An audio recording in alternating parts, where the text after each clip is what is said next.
Hello and welcome to Storyboard. I'm Shibani Bharat.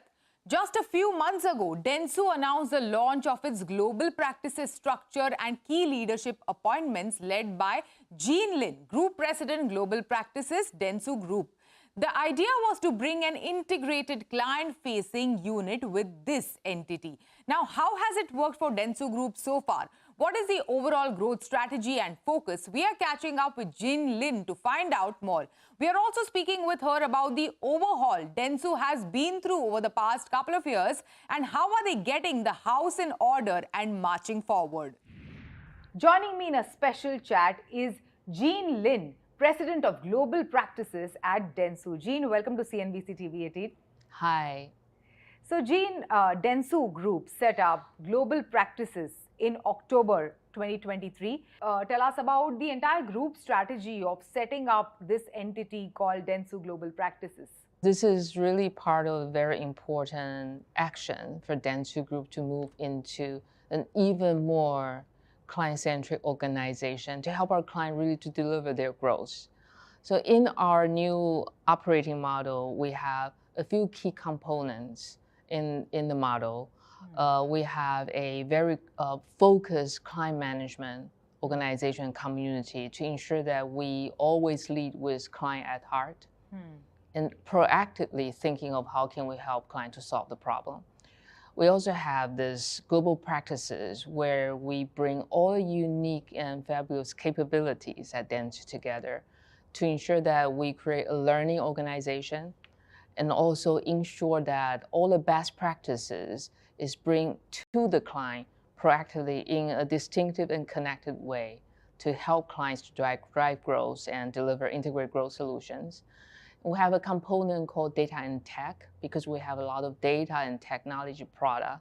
This is a key focus area to help our client in delivering the next level of growth, in enabling them to deliver the solution. So we have a data and tech clear strategy and really enable the organization to grow horizontally. We have global delivery. Many of our clients are looking at how they can enhance efficiency, but also proactively thinking of how can they drive the strategy and growth through network talent. And this is the global delivery unit that we have is really enabling our global growth. Sure. And how is it implemented in different markets? I mean, I wanted to understand from a perspective that, of course, different regions have different CEOs. Let's say there's a CEO for Dentsu APAC, which is Rob. There is, of course, an AMEA CEO that is there. There is a Japan CEO. So how do they work with the global practices? So we're basically one management team. This is one Dentsu model to have one strategy, one process, and one management team. So all the regional CEOs are a partner for me. In the global practice, how we define the go-to-market, the solutions, and we work with the regional CEO on how they implement it proactively and in a relevant way to the local markets. Because not one market is the same. Yes. What we want to do is to help our client access our capability much easier in a more consistent way. But we don't want to create a top-down model because sometimes that doesn't work in helping to deliver to our client with agility. Sure. And how is it implemented in India market since we are sitting over here?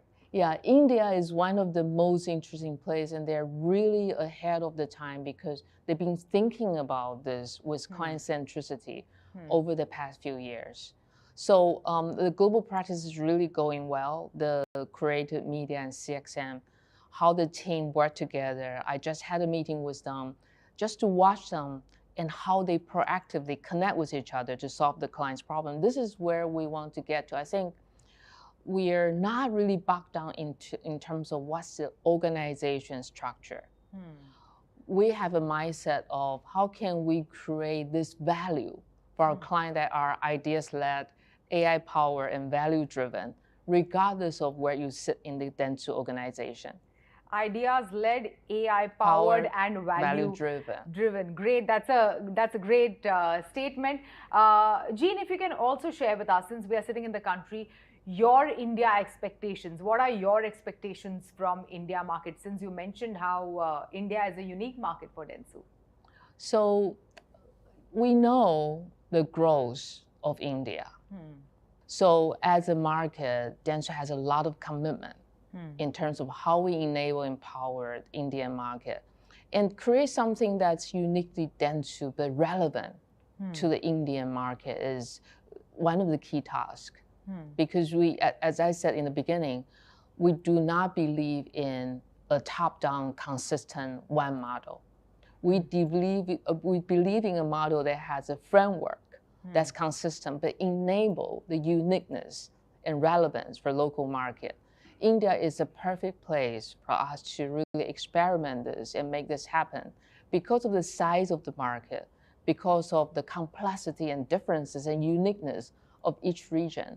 We feel this is a place that we can deliver culture-rich solutions to help our client to grow in a very, very, very different way. Now, let's speak about the market at large, the global market, advertising market at large. What are some of the challenges facing this business today, according to you, Jean?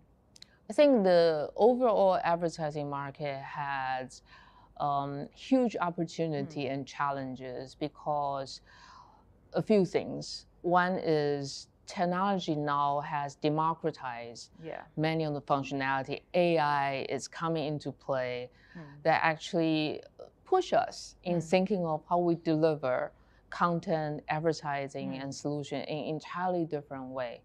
The clients want things that are less complex, and they want things that are more integrated.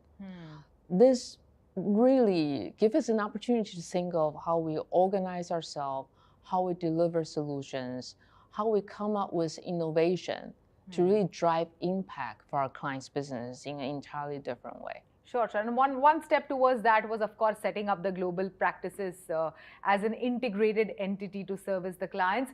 But you have been such a pioneer in technology and digital space, Jean, with so much that we have to play with today, whether it's AI, whether it's algorithms, data, we talk about so many things. How does advertising get its message across in today's times? The fragmentation of media and the media ecosystem has changed forever, right? So everything is shoppable, everything is measurable. Client want something to be 100% accountable for agencies. So this is the backdrop and playground for us to ensure that AI is in the center of how we think of how we embed AI into our way of working, how we reskill our employees, and spending time on the task actually adds value for clients' business drive growth. So fabulous moment for us to train talent and nurture talent in an entirely different way, but ensure that everything is tech-enabled, everything is data-inspired. It's less about first-party data or not. I think we have a tremendous opportunity to learn from the data, which will inspire new solutions and new ideas. Jean, you've been with Dentsu for so many years now, like decades. Dentsu over the past 2-3 years has been through quite a bit with, senior leadership exiting. Now, like when I look at Dentsu, not just in India, but, globally as well, it, seems to have come together. Like, there is a new leadership, there is a new structure in place. If you can, from your perspective, share about this journey that Dentsu has been through over the past couple of years. So one thing I want to say first is that, so Dentsu is a company with 123 years of history. We were joking about it. A lot of the things that we've been through from this historical lens of 123 years is like a blink, right? We need to change, we need to transform ourselves, we need to perform better, and we want to innovate, we want to create impact. For this to happen, we do need to take the suffering as well to ensure that we transform and really embrace change. I think that's what's happening in the past few years. there is a journey that we all are onboarding, and we're taking our team with us. There are some colleagues that we really love that are doing different things right now, not in Dentsu, but we're always forever grateful for the fact that we actually enjoy the moment with them and create something meaningful while they're here. I think now we're at a new page. We have a new strategy. We have a new operating model. A lot of our clients are actually telling us how happy they are. When we go through the simplification, we've done a lot of hard work in the past few years. And this is a moment we can truly create value for them. So for me, it's really, when I think back the journey, at that moment, of course, everybody feel hard. But because we have that client centricity in our mind, we're not doing this for ourselves. We're looking at our client changing environment. We have to change with them, sometimes before them, and sometimes following their guidance to ensure that we can truly be a growth and transformation partner for our clients. So simplification of the Dentsu is probably the headline for the journey. But we're just few weeks shy of Cannes. Now, your Cannes expectations from this year's Cannes Lions 2024? So I think Yasu Sasaki will be very nervous about me answering this question, but we've been through some of our own review process. There are a lot of great work that we think in our market and from different places that we didn't even expect.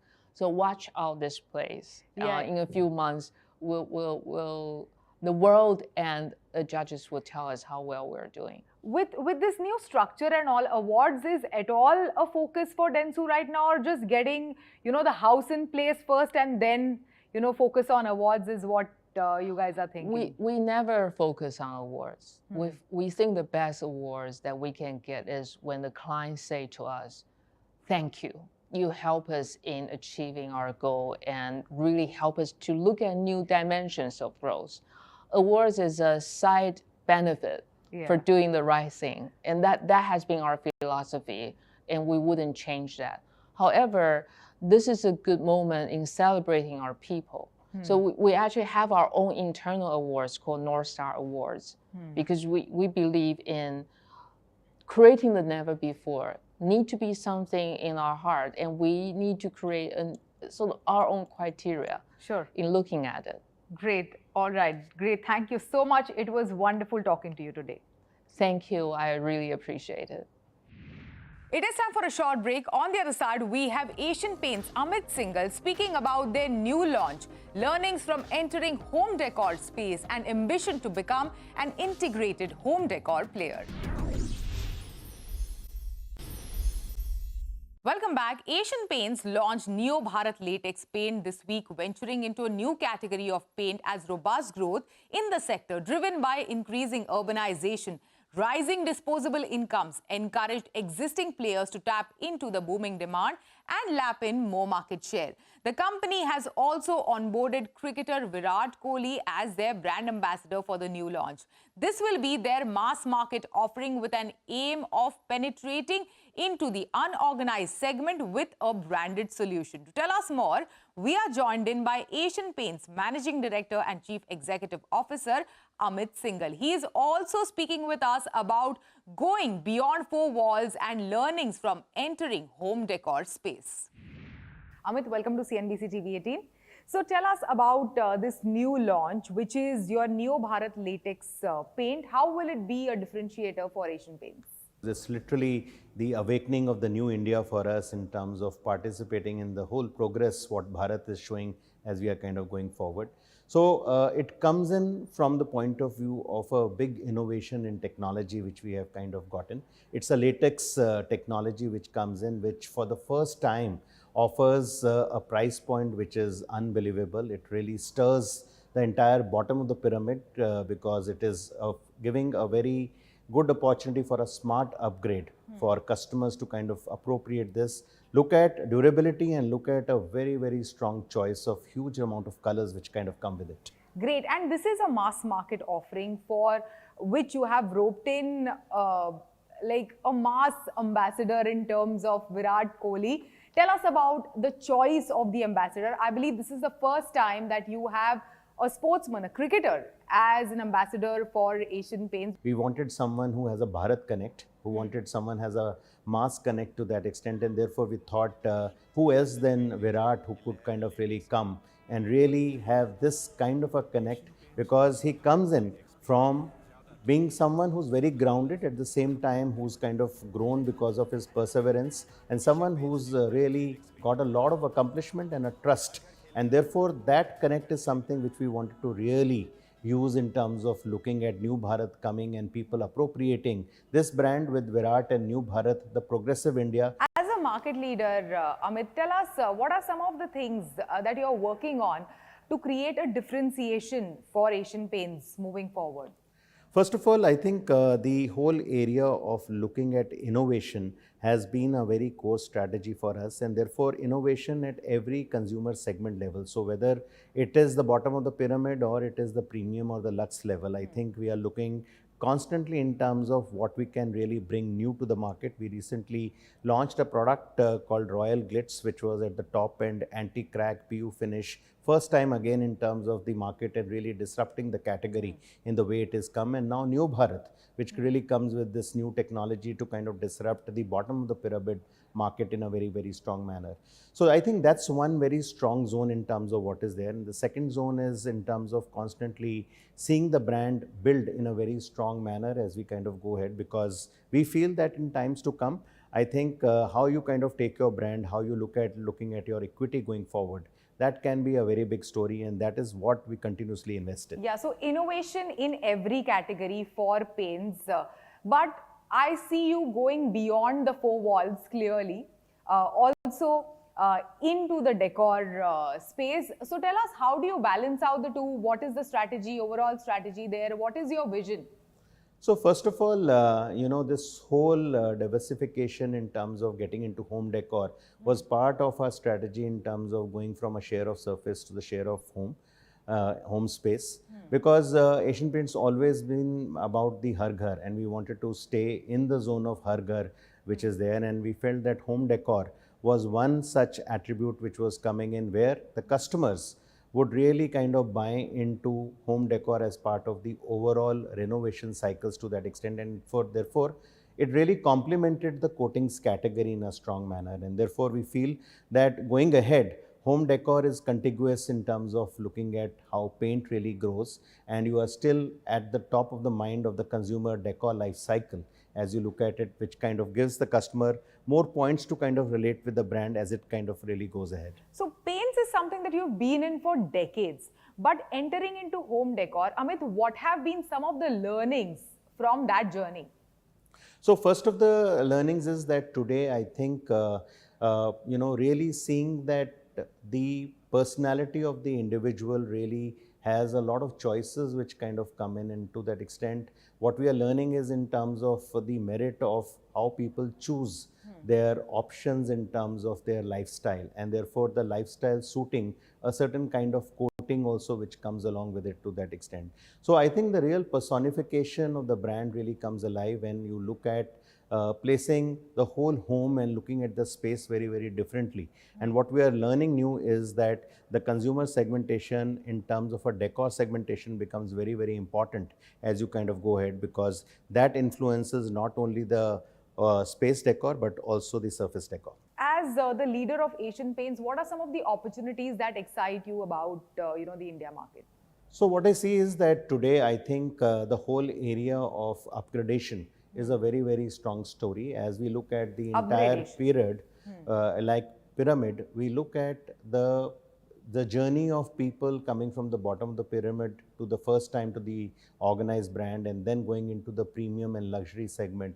I think it's a very big story which will continue because it's a consumption story. It is based on disposable incomes in terms of what people have to that extent. And we feel that this constant choice of really upgrading, looking at smart choices, and really looking at emotions around the home would always be an area of excitement. And Amit, you know, interestingly, this industry, the paints industry, establishes itself with dealers, contractors, and consumers. As a leader, tell us, how do you crack all the three of these entities? See, for us, all these are very strong stakeholders. And what we believe is that there is one word which is very, very common in terms of tracking all this, that is the relationships. And we kind of really look at a real strong mass connect program at various levels, where today at the painter contractor level, we look at a very strong upskilling program. We do about 6 lakh painters in a year across our 23 color academies across the country in terms of what we have put in. We have a huge amount of our customers who are part of the overall, our relationship programs which we kind of run, and we have a very strong connect in terms of really connecting with them. I really connect with almost about 8,000 retailers on the first name basis to that extent going forward. And we feel that this whole area of relationships kind of really give a very strong cement to your overall kind of business which kind of comes in. And that's the strength which we are really kind of looking at aligning with all these influencers as we see. So 8,000 retailers, I just couldn't get past that statement. 8,000 retailers you know on first name basis. That's I right. believe that's a relationship that you've built over like That's your right. 3-decade journey. Correct. At Asian Paints. But having said that, if I look at Asian Paints today, and we spoke about how you guys have moved beyond those 4 walls. So you are now, expanding into kitchens, bath, flooring, doors.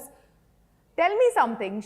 Should IKEA be worried about Amit Singhal's, ambition? I think they should be definitely looking forward for us really opening the categories for them to that extent, because the kind of work which we can do across segments and homes is something which possibly no other international player can do it. So because we approach it from a point of view of emotions, we approach it from a point of view of a very different kind of penetration to that extent. So I think today IKEA would really love us in terms of really expanding those categories. Staying true to Har Ghar Kuch Kehta Hai. Thank you so much. Thanks for joining us today. Thank you so much. With that, it's a wrap on Storyboard this week. You can catch all of our content on Facebook, X and YouTube. Thanks for watching. We will be back same time next week. See you soon.